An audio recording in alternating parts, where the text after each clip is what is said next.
everybody. I'm Joel Addington, Managing Editor of the Baker County Press, here to give you the top news you can find in this week's edition with my friends, sports editor here, Kevin Upright, and press publisher and owner, Jessica Pravat. All right, lots going on. There is a lot you can find in this week's edition, and I'll kick it off with kind of my top stories that I covered this week. And certainly number one has got to be an $827,000 deficit projected next year for the jail. And the nonprofit board of directors of the jail hopes to partner with the county commission to split that deficit, but read more about the details in this week's edition. And we'll have more coverage next week because they're meeting again on Monday to talk about it some more. Secondly, Reed Stafford Road has been a headache in this county for a very, very long time, and those headaches will continue. There is a section of that road that is still going to be unpaved even after the next phase of paving. Meanwhile, a property owner on that road hopes to divide up 70-ish acres into 27 2.5 acre lots. And that will be the subject on the LPA, that'd be Land Planning Agency agenda tonight. That meeting starts at 6 and will be live streamed on the county's Facebook page. And finally, I had the pleasure of being present for the American Legion Post 83 dedication Saturday afternoon. And let me tell you, that was a lot of fun. A lot of friends, just celebrating the very fast, efficient, productive efforts to get that post back up and running and renovating that facility, which is now much brighter, more inviting. It's the former Moose Lodge space there on Louder. And it really did have that lodge kind of dark wood feel to it, so they brightened it up a lot. But check out the video that we'll have in mind of that as well.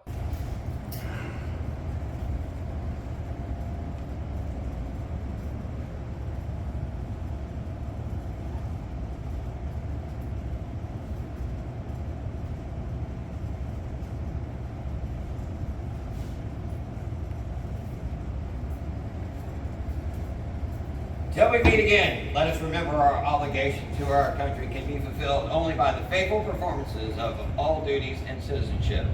Let service to the community, state, and nation be ever main objective of the American Legion and its members. Let us be ever watchful of the honor of our country, our organization, and ourselves, that nothing shall swerve us from the path of justice, freedom, and democracy. Is our colors of our nation in place? And salute. Two. I now declare the special installation of Post 83 adjourned. All right, and Kevin, sports. Well, we had Connor Moore. He's from McClenny, but he played his high school ball at St. John's Country Day, and he spent the last 2 seasons playing baseball for Florida State. But he has transferred to University of North Florida.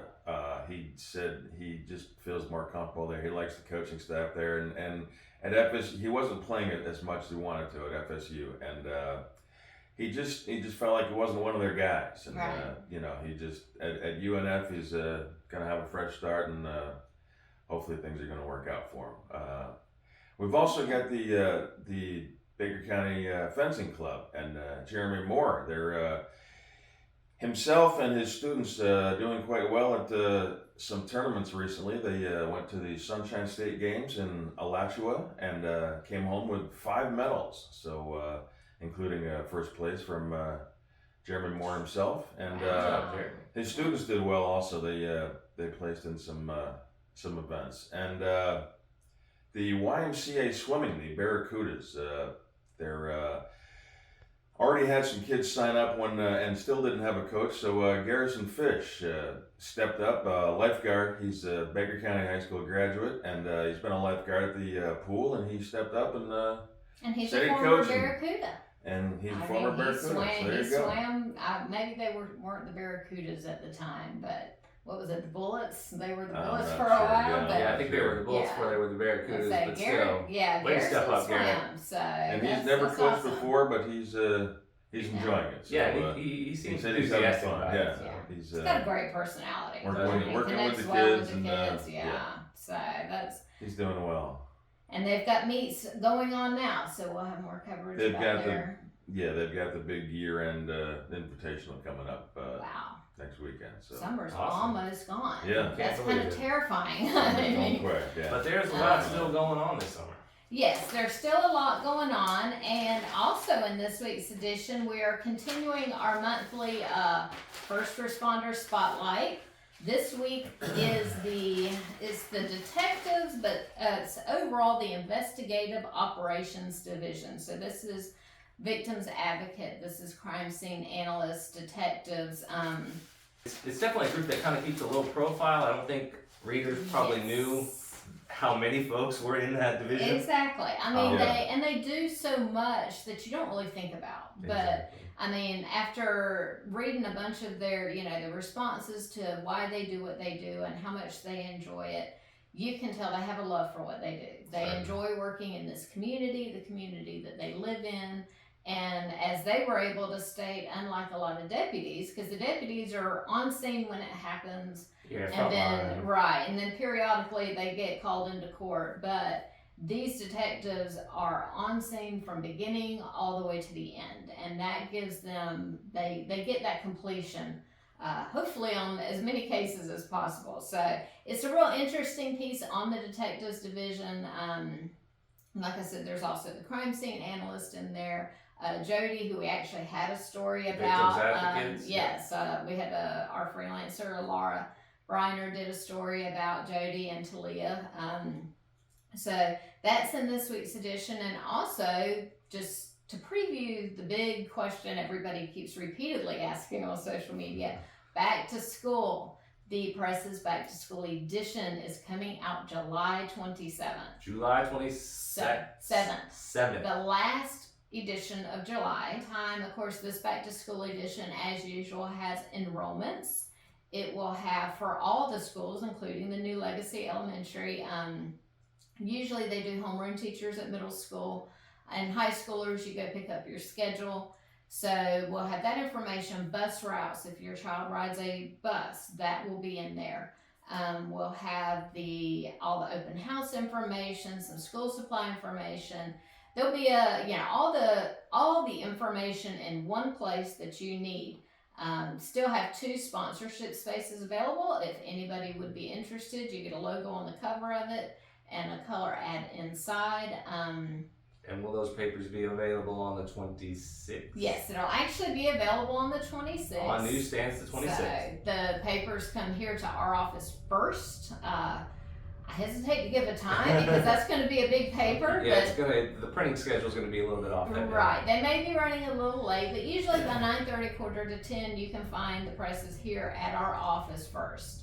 And then we start delivering from there. So that's going to be July 27th. And then just to wrap up some upcoming events, there's a few in the paper this week, and then there's one that didn't make the paper. The first one is next Wednesday, July 19th. The Baker Prevention Coalition is hosting their annual backpack drive. A little different this year. This year they're doing it at the Emmanuel Church of God in Christ. They're by here in Keller. McClenny, right over there by the old Keller. And that's from 9 a.m. to noon next Wednesday. There's another one, another back to school supply drive on the same day at 6 p.m. that evening at Harvest Ministries, which is located on 121 South, it's just past Northeast Florida State Hospital. And you had another one? Yes, Faith Bible Church, Sunday evening. I believe it starts at 6 o'clock. They'll have some young ladies there talking about their strides to combat addiction and substance abuse, those kind of things. Okay. Within their kind of community out in Sanderson. There's Okay. a lot of activity here in McClenny at the Hope Center, so it's nice to see Faith Bible stepping into the gap, so to speak, there in Right. Sanderson with that event Sunday night. Yeah, and then the only other 2 events we've got, I think this Saturday, is the DCCW. It's Championship Wrestling. Always Right here. a good time. This is their Heat Wave, which is very But it apt. will be in the air conditioning, Yes, we promise. but it is air conditioned. It is hosted at the fairgrounds. It's family friendly, so Definitely. take the kids. You get to meet the wrestlers. It's it's very close up and personal. It starts at 6 o'clock. There is an entrance fee, but kids 3 and under are free. And then also Shoot the Jab, which we featured their events a few times. We've done some articles on what that organization is doing in their community. They're hosting an event at 2 p.m. at Jonesville Park. They're going to have cornhole. It's going to be an event, more than just the boxing matches. But they're going to do cornhole. They're going to have the motorcycles there putting on a show. So that's at 2 p.m. this Saturday at Jonesville Park. So, Oh, and I just wanted to mention as well, at 11 here in McLennan McIver Street, the Historical Society will be giving free tours. Yes. Their headquarters there next to the old historic jail. I'm going to try to stop by as well.